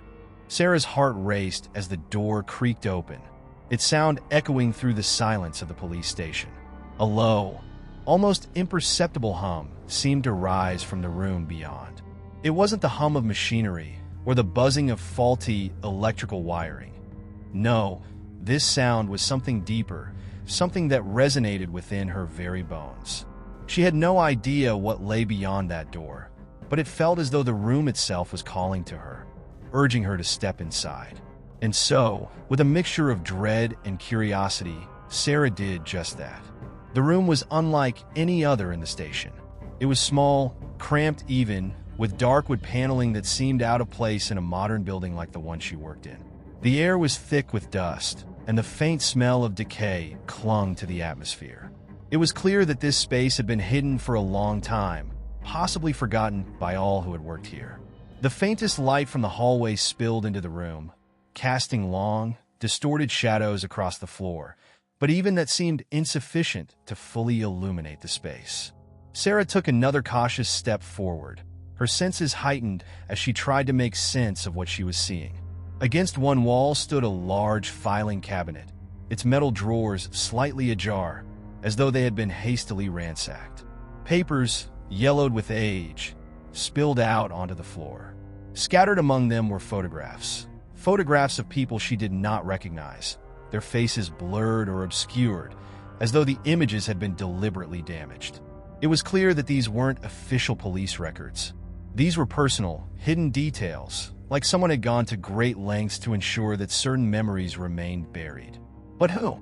She knelt down, reaching for one of the photographs, a faded image of a man in uniform standing in front of a building that looked eerily familiar. His face was scratched, torn, almost as though someone had tried to erase it from existence. There was something about the image that struck a chord deep within her, as if she had seen this man before, or at least someone who resembled him. The building in the background, the same one she had seen in the station's historical records, appeared to have been from an era long before the station had been established. What was the connection? And why had someone gone to such lengths to hide these images? As she carefully flipped through the photographs, one caught her attention. A woman, her face half covered in shadow, staring directly at the camera. There was a sense of familiarity in her eyes, a recognition that unsettled Sarah more than she was willing to admit. She could feel her pulse quicken as her mind raced to piece together the significance of the woman. This photograph was older than the others, perhaps taken decades ago. But why was it here, in this hidden room? The sensation of being watched, of being part of something larger than herself, washed over Sarah once more. The past, it seemed, was unwilling to let go. Her thoughts were interrupted by a low, guttural sound, like a voice coming from deep within the walls themselves. It was faint, almost imperceptible, but the longer she listened, the clearer it became. It wasn't a voice she recognized, but the tone was unmistakable. It was familiar, and yet strange, as though it belonged to someone who had once been a part of her life. Someone she had forgotten. The hairs on the back of her neck stood on end as she turned, her eyes scanning the room for the source of the sound. There was nothing there, but the feeling of unease intensified. Suddenly, she felt a cold draft pass over her skin, as though the air in the room had shifted. She glanced at the corner of the room, where a small, unassuming door stood. It was barely noticeable, hidden behind a stack of disorganized crates. Without thinking, Sarah moved toward it, her body reacting before her mind could catch up. She grasped the cold brass handle and pulled the door open. The room beyond was smaller than the one she had just left, its walls lined with dark, weathered wood. But what caught her attention immediately was the table at the center of the room, a table covered in old, dusty documents. The papers were yellowed with age, but the symbols on them were unmistakable. They were symbols she had seen before, in her research into the station's history, in the texts and records that had brought her to this place. But seeing them here, in this hidden chamber, was something else entirely. They were ancient symbols, ones associated with rituals, with something far darker than she could have ever imagined. Sarah's hand trembled as she reached for one of the documents. The paper was thick, heavy with years of neglect. She carefully unrolled it, revealing a series of cryptic notes written in a language she couldn't comprehend. At the bottom of the page, however, there was something familiar, a name. It was a name that sent a jolt of recognition through her. The name was hers. She froze, the paper slipping from her fingers as her heart skipped a beat. Her mind raced as she tried to make sense of what she had just seen. Why was her name written on a document that seemed to date back centuries? How was this possible? Was she somehow connected to the events that had unfolded here, to the rituals and the dark forces that seemed to linger in the air? The answer she sought seemed to be within her grasp, but every new discovery only raised more questions. As she took a step back, her eyes scanned the rest of the room. The walls were covered in more symbols, and the faintest traces of old, faded writing could be seen on the floor. There was a sense of something unfinished, something that had been left undone. The room felt alive, as though it were waiting for something or someone to complete the ritual that had been started so long ago. Before she could process the magnitude of what she had uncovered, a loud crash reverberated through the room. The door behind her slammed shut with such force that the walls shook. Sarah spun around, her heart racing in her chest. It was too late to leave now. She was in it, caught in a web of mystery, danger, and the inescapable pull of the past. There would be no going back. The station had claimed her, and there was no escape from its dark, suffocating grip. The events of the previous night haunted Sarah as she sat at her desk the following morning, staring blankly at the stacks of paperwork that demanded her attention. She couldn't shake the feeling that the police station itself was alive, watching her every move. The hidden room, the cryptic symbols, the ancient documents with her name on them. All of it felt like an overwhelming weight pressing down on her chest. The walls of the station, once so familiar and mundane, had transformed into something dark and ominous, full of secrets and unknown horrors. Her mind kept drifting back to the moment when the door had slammed shut behind her. It was as though some unseen force had been present in the room with her, manipulating events, controlling her every step. There was a feeling that she had been marked, as though the station had recognized her presence and now held her in its grasp. The air in the building seemed heavier, more oppressive than ever, and every creak and groan of the structure only deepened her sense of foreboding. It was as if the building had a life of its own, and Sarah was no longer just a witness to its mysteries. She was now part of it. As Sarah tried to focus on the mundane tasks before her, the phone on her desk rang. The shrill sound broke through the thick silence, making her jump. She hesitated before answering, her mind still clouded by the events of the previous night. Her voice, when she finally spoke, sounded distant, almost foreign to her own ears. "Sarah Larson." "Detective Larson, this is Officer Jameson," the voice on the other end said, his tone professional but strained. "I need you to come down to the evidence room. We got something unusual, Unusual. Sarah's stomach tightened. The last time she had heard that word, it had been in connection to the hidden room. And now, it seemed as though the station was once again drawing her deeper into its web. "What is it?" she asked, trying to keep her voice steady, though she could feel the weight of dread settling over her. "We've got a case file down here," Jameson continued, his voice lowered as if he were speaking to her in confidence. "It's about a missing person. The thing is, the case dates back decades, over 40 years in fact. But there's a catch. The file has your name on it." Sarah's breath caught in her throat. Her name. Again. My name? Yeah. I don't know why, but it's definitely your name. "We're not sure what to make of it. I thought you should take a look. Can you come down?" She didn't have a choice. Without a word, she grabbed her coat and made her way down to the evidence room, her mind racing with thoughts of what she might find. The echoes of her footsteps reverberated through the empty hallways as she moved, the station growing colder with each step. It was as though the building itself was aware of her presence, and every inch she covered brought her closer to some inevitable truth she wasn't ready to face. When Sarah arrived, Officer Jameson was waiting for her by the door to the evidence room. He looked as though he hadn't slept in days, his eyes bloodshot and his face drawn. He didn't say anything at first, just gestured for her to follow him into the dimly lit space. The room was cold, far colder than it should have been for the time of year. Shelves lined the walls, filled with boxes of evidence, some of which hadn't been touched in years. But it was the file on the desk that caught her attention. It was old, decades old, and the label on the front was written in faded ink. Case hashtag 42-1979. Missing person Sarah Larson. "Here," Jameson said, his voice tinged with an unease that Sarah couldn't ignore. "This is the one. Take a look."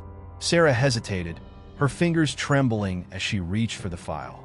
She could feel the weight of it in her hands, as though it was imbued with the same dark energy that seemed to pulse through the station. The file was thick, far thicker than any missing person report should have been, and as she flipped it open, she was confronted with a series of photographs. Photographs of her, or at least someone who looked strikingly like her, standing in front of a building that she knew all too well. The station itself. At first, Sarah thought she was seeing things. The photographs were black and white, grainy and unclear, but she could see enough to recognize the woman in the images. Her face, her eyes, the way she held herself. It was unmistakably her. But these photos were from the late 1970s, long before she was born. How could this be? Was it some sort of mistake, a strange coincidence? Or was this something far more sinister? The documents in the file were no less disturbing. Pages upon pages of notes, some written in a language she didn't recognize, others scrawled in a hurried hand, spoke of rituals, symbols, and events surrounding the disappearance of the woman in the photographs. There was a recurring name throughout the file, the Watcher. It appeared again and again, linked to the strange occurrences surrounding the case. The Watcher was said to be a presence, an entity that could see and influence events, even manipulate time itself. But why was her name tied to this case? And why had this file been hidden away for so many years? "Jameson," Sarah said, her voice shaking. Who is this woman? Why is this file here?" "I don't know," Jameson replied, his voice tight. "But something doesn't feel right. This case was buried. The official reports say that the woman went missing, but no one ever found out what happened to her. No one even knows her name. But now, with your name on this file, it feels like there's a connection we're not seeing. A connection to the station, to something darker." A chill ran down Sarah's spine. The deeper she delved into the mysteries surrounding the station, the more she realized that she wasn't just uncovering the past. She was becoming part of it. Her name had appeared in the hidden room, in the documents, and now, here it was again, in a case that had remained unsolved for decades. The threads were pulling tighter around her, and she had no idea where they would lead, or how she might escape the web that was slowly tightening its grip. But one thing was certain, she had no choice but to keep going. The station's secrets were hers now, whether she wanted them or not. And as the air around her grew colder, she couldn't help but wonder how much of this was fate, and how much of it had been set in motion long before she had ever stepped foot inside the station. The discovery of the file had shattered Sarah's sense of reality, pushing her deeper into the unnerving mysteries that surrounded the police station. The connection between her and the woman in the missing persons file was undeniable, yet inexplicable. She had barely processed the weight of this discovery when something far more chilling occurred, a revelation that would change everything. The station itself, it seemed, was actively working against her. The deeper she dug, the more the walls seemed to close in, like a predator closing in on its prey. The morning after Sarah uncovered the file, she was unable to shake the feeling that something was wrong. She arrived at the station, her mind still reeling from the discoveries of the night before. Everything felt different. The building, once familiar and predictable, now seemed foreign to her. It was as if the walls themselves were watching her, listening to her every thought. Each step she took down the hallways felt heavier, as though the very air had thickened, and the station had become more than just a place. It had become a living entity, aware of her every move. As Sarah walked into the main office, she was greeted by an unsettling silence. Normally, there would be the hum of conversation, the shuffle of papers, and the low murmur of phones ringing. But today, there was nothing. It felt as though the entire building had been emptied, as though it had swallowed its occupants whole. The desks were barren, the computers turned off, and the usual bustling energy of the place was absent. It was as if the station itself had decided to stop functioning, to exist in a strange, suspended state. Sarah's footsteps echoed loudly in the otherwise empty space, amplifying the sense of isolation that gripped her. Confused and uneasy, Sarah made her way to the records room, where she had hoped to find some answers regarding the missing persons case. But when she reached the door, she found it locked. This was strange. She had never seen the door to the records room locked before. Frustrated, she turned the handle again, pushing harder, but the door refused to budge. Panic began to settle in, her mind racing with thoughts of what could be happening. She was no longer sure if she was dealing with a mere coincidence or something far more sinister at play. Suddenly, a voice behind her made her jump. Looking for something, detective? It was Captain Harris, standing in the doorway. His face was hard and unreadable, his expression unreadable as always. But there was something different about him today, something more sinister, as though he was no longer the man she thought she knew. "Captain," Sarah said, trying to mask the unease in her voice. "I was just heading to the records room to investigate a case. I was hoping to find some more information." Harris stepped forward, blocking her way. "I wouldn't recommend that," he said, his voice cold. "Some things are better left undisturbed." Sarah raised an eyebrow. "What do you mean by that?" The captain's eyes narrowed, his gaze never leaving hers. "There are things in this station that should never be questioned. You're beginning to dig into areas that are dangerous. You don't understand what you're dealing with." A chill ran through Sarah at his words. The tension in the air was palpable, thick with an unspoken warning. Harris's tone had shifted, no longer the calm, reassuring voice of authority she was used to hearing. It was sharp, laced with an underlying threat. There was more to his words than mere concern, and Sarah could feel it. Something had changed, something inside the station, and perhaps inside Harris himself. "I need to know what happened," Sarah said, her voice firm despite the fear gnawing at her. "What's going on here? Why is my name tied to a case that was closed over 40 years ago? And why is the station acting so strange?"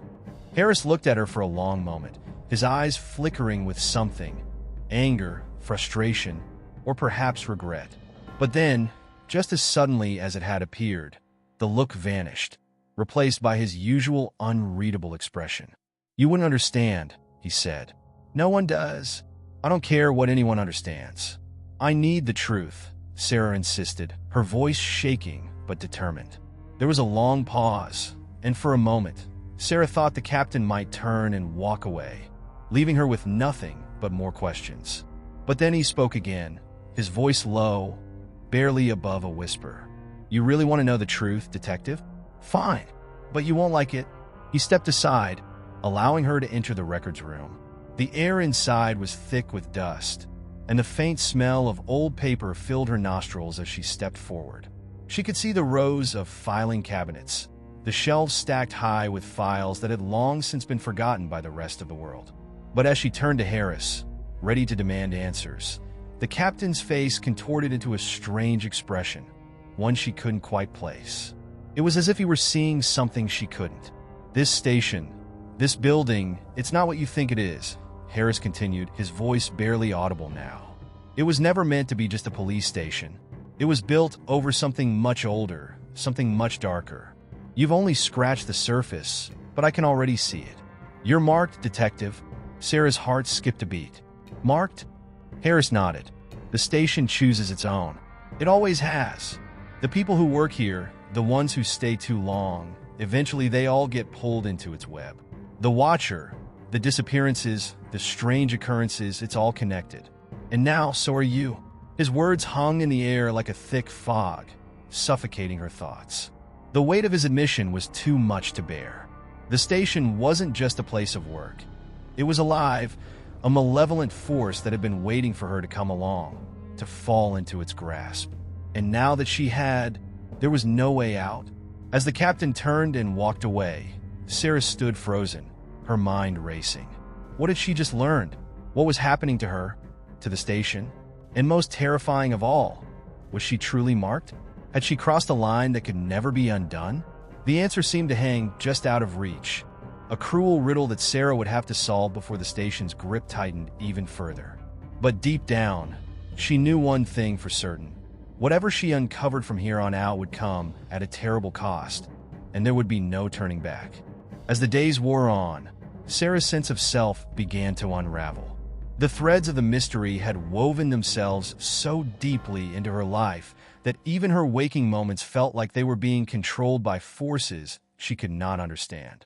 The police station, once a symbol of law and order, had become a prison, its walls closing in with each passing hour. What she had once thought was a conspiracy, a series of coincidences, had revealed itself as something far more insidious. The station wasn't merely a building. It was a living, breathing entity, feeding on the very people who worked within its walls. Sarah had tried to reach out to others, her colleagues, her friends, anyone who might listen. But the station's influence had extended far beyond her own perception. It had ensnared them all. The once bustling offices were now silent, every person going about their duties with a sense of robotic detachment. No one seemed to question the strange happenings, the constant unease that permeated the air. It was as if they were all trapped in a perpetual fog, unable to see the truth that was staring them in the face. Even Captain Harris, who had once seemed like an ally, had become a shell of the man she had known. He was no longer the authoritative figure who guided her through the complexities of her work. Instead, he was an agent of the station, a puppet whose strings were being pulled by something far more powerful than either of them. The fear that had once been buried deep inside Sarah now blossomed into something she could no longer ignore. She was marked, as Harris had said, and there was no escaping it. The station had claimed her, and there was no telling what its next move would be. In the dead of night, when the station was empty and the rest of the world slept, Sarah would sneak into the records room, hoping to find something, anything, that might help her break free. But each time she opened a file, she found only more questions, more dark secrets, and nothing that could explain what was happening. The station's history, its twisted origins, were hidden in plain sight, buried beneath layers of bureaucracy and red tape. It was as though the truth had been erased, overwritten by a force beyond comprehension. There was no history here, only the present, the ever-expanding web of control that had ensnared them all. One night, as Sarah sat at her desk, poring over the records she had accumulated, something caught her eye. It was a name buried in the back of one of the files. The name was familiar, and it sent a chill down her spine. It was her own. She had seen it before, in the missing persons case, in the old file that had led her to this maddening journey. But this time, there was something different about it. The name wasn't just in a file. It was circled in red, as if someone had been waiting for her to discover it. Her heart raced as she flipped through the pages, searching for an explanation. What did this mean? Was she somehow connected to the missing woman from the case? Or was she part of something even darker? The truth, it seemed, was slipping further and further from her grasp, like sand through her fingers. The deeper she dug, the more she realized that there were no answers here. Only more questions, more traps waiting to be sprung. Suddenly, a voice broke through her thoughts. "You should stop, Detective." It was Captain Harris, standing in the doorway, his face as cold and distant as ever. "It's too late. You've gone too far." Sarah looked up, her eyes burning with frustration and desperation. "What do you mean? What's going on here? Why is my name in these files? What is this place?" Harris stepped forward, his eyes dark with something that might have been pity or perhaps regret. "You should have never asked the questions you did," he said quietly. "The station has claimed you, just like it claimed all the others. It's been waiting for someone like you to come along, someone who would ask too many questions. You've seen too much, and now you'll never be able to escape." His words hit her like a punch to the gut. She had always thought that the truth was the key to everything, that uncovering the dark secrets of the station would set her free. But now she realized that the truth itself was the trap. The station didn't want her to know. It wanted her to be consumed by it, to become another cog in its machine, another lost soul bound to its endless cycle of darkness. As the hours stretched on, Sarah felt her grip on reality slip even further. She could no longer tell if she was awake or dreaming, if the events unfolding around her were part of the station's twisted machinations, or if they were simply the product of her own mind, broken and battered by the horrors she had witnessed. The walls seemed to close in around her, and she could feel the station's eyes on her, watching, waiting. In the distance, she heard the sound of footsteps echoing through the halls. She knew it wasn't just anyone, it was them. The station had its own ways of keeping its inhabitants in check, and Sarah was no exception.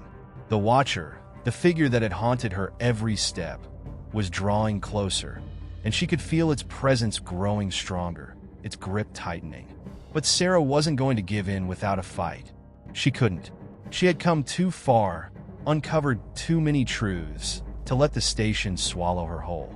With trembling hands, she grabbed the nearest file, flipping through the pages in a desperate search for one last clue, one final piece of the puzzle that would set her free. And then, just as she thought she had found something, a voice, cold and unfeeling, spoke behind her. "It's over, Detective. There is no escape. You belong to the station now." Sarah's world went black. The next morning, when the rest of the officers arrived, they found the station as it always had been, silent, eerie, and oppressive. Sarah was gone. Her desk was empty, her files untouched. The mystery had no solution, the case unsolved. The police station, as it always had, continued its work, its dark presence lingering in the background. And so, the cycle began again. The Watcher would wait for another, just as it had waited for Sarah. Another soul would come, seeking the truth, and the station would claim them, one by one, until no one remembered how it all began. The station's hunger would never be sated. And the truth? The truth would be lost, buried under layers of silence and shadows, until the next fool came looking for it. And the station would be waiting,